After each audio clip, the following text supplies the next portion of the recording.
ত্রয়োদশ জাতীয় সংসদ নির্বাচনে বিএনপির জয়-জয়কার। ভূমিধস জয় নিয়ে প্রায় ২০ বছর পর ক্ষমতায় ফিরছে দলটি। তবে এই জোয়ারের মধ্যেও দলটির সমর্থন পাওয়া মিত্রদের অনেকে ভোটের মাঠে শোচনীয়ভাবে পরাজিত হয়েছেন। এর মধ্যে রয়েছেন জমিয়তে উলামায়ে ইসলামের ৪ জন প্রার্থীও। বিএনপির সমর্থন পাওয়ার পরেও তারা জয়ের দেখা পাননি। বিষয়টি নিয়ে ঘরে বাহিরে চলছে নানা আলোচনা। এবারে নির্বাচনে জোট পাল্টা জোটের খেলা হয়েছে। তবে শুরু থেকে জমিয়ত ঘোষণা দিয়ে বিএনপিকে সমর্থন দিয়েছে।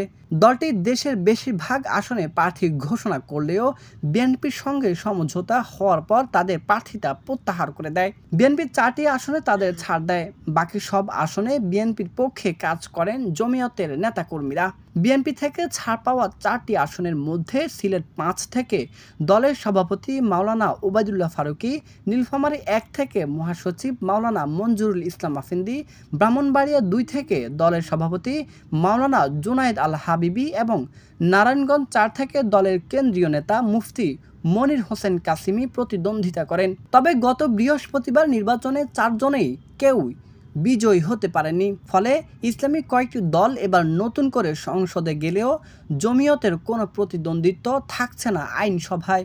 জমিয়তের প্রার্থীরা কেন পরাজিত হলেন সেটা নিয়ে চলছে চুলছেড়া বিশ্লেষণ। পরাজয়ের পেছনে নানা কারণ থাকলেও অন্তত ৩ জনের পরাজয়ের পেছনে বিএনপির বিদ্রোহী প্রার্থী সাধারণ কারণ হিসেবে চিহ্নিত হয়েছে। ফলে প্রশ্ন দেখা দিয়েছে, বিএনপিকে যেখানে ২৯৫টি আসনে সহযোগিতা করেছে দলটির, সেখানে ৪টি আসনে বিএনপি কি চাইলে বিদ্রোহীদের থামিয়ে শরিকদের বিজয়ী করে আনতে পারত না?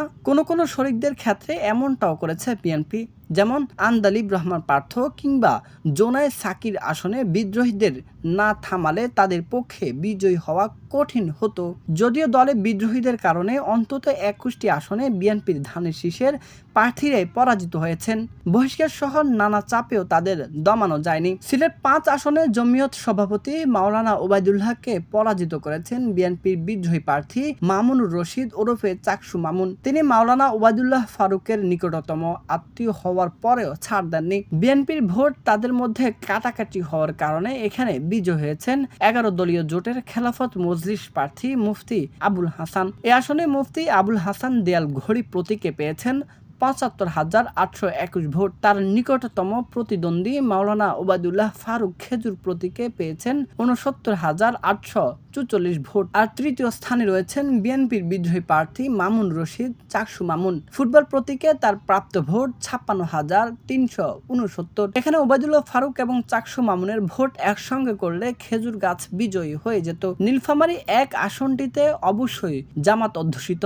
এখানে বিদ্রোহী না থাকলেও কুলিয়ে উঠতে পারেননি মাওলানা আফেন্দি। এ আসনে ১,৫০,৮২৪ ভোট পেয়ে নির্বাচিত হয়েছেন জামাত প্রার্থী আব্দুস সাত্তার। তার নিকটতম প্রতিদ্বন্দ্বী বিএনপি সমর্থিত জমিয়তে উলামায়ে ইসলামের খেজুরগাছের প্রার্থী মাওলানা মঞ্জুরুল ইসলাম আফেন্দি পেয়েছেন ১,৭০,০৫৯ ভোট। এ আসনে গণভোটের ফলাফল হাঁ ভোট ১,৮০,৯৮৫। এবারে নির্বাচনে বেশ আলোচিত আসন ছিল ব্রাহ্মণবাড়িয়া ২। এখানে বিএনপির আলোচিত নেত্রী ব্যারিস্টার রুমিন ফারহানা মাওলানা জুনায়েদ আল হাবিবের বিপরীতে প্রার্থী হন। তাকে দল থেকে বহিষ্কার করার পরেও তাকে দামানো যায়নি। শেষ পর্যন্ত বিজয়ী হয়েছেন রুমিন ফারহানাই। হাঁস প্রতীক নিয়ে রুমিন ফারহানা ভোট পেয়েছেন ১,১৯,৪৯৫ ভোট। তার নিকটতম প্রতিদ্বন্দ্বী মাওলানা জুনায়েদ আল হাবিব খেজুর গাছ প্রতীকে পেয়েছেন ৭৯,৯২৭ ভোট। প্রায় ৩৭,০০০ ভোটে পরাজিত হন তিনি। এখানে জামাত জোট থেকে প্রার্থী ছিলেন এনসিপির মাওলানা আশরাফ উদ্দিন মাহদী। তিনি উল্লেখযোগ্য ভোট পাননি। ফলে বিদ্রোহী প্রার্থী না থাকলে এখানে মাওলানা জুনায়েদ আল হাবিব অনায়াসে উঠে আসতে পারতেন। নারায়ণগঞ্জ ৪ আসনে মুফতি মনির হোসেন কাসিমিও বিএনপি বিদ্রোহী প্রার্থীর কারণে কুপকাত হয়েছেন। এই আসনে এনসিপি মনোনীত প্রার্থী আব্দুল্লাহ আল আমিন ১,০৬,১৭১ ভোট পেয়ে বিজয়ী হয়েছে। মুফতি মনির হোসেন কাসিমি পেয়েছেন ৮০,৬১৯ ভোট। বিএনপির সাবেক এমপি সহ একাধিক বিদ্রোহী প্রার্থী যে ভোট কেটেছেন তা একসঙ্গে করলে তিনিও জয়ের দেখা পেতেন। এদিকে জমিয়তে আরেক গ্রুপের প্রার্থী মাওলানা রশিদ বীর ওয়াক্কাসও যশোর ৫ আসনে শোচনীয় পরাজয় হয়েছেন। সাবেক এমপি মুফতি মোহাম্মদ ওয়াক্কাসের ছেলে ধানের শীষ নিয়ে নির্বাচন করলেও জয় দেখাত পাননি। তার পরাজয়ের পিছনেও ভূমিকা রেখেছেন বিএনপির বিদ্রোহী প্রার্থী। এখানে বিএনপির বিদ্রোহী প্রার্থী দ্বিতীয় এবং রশিদ বিন ওয়াক্কাস হয়েছেন তৃতীয়, বিজয়ী হয়েছেন জামাত প্রার্থী।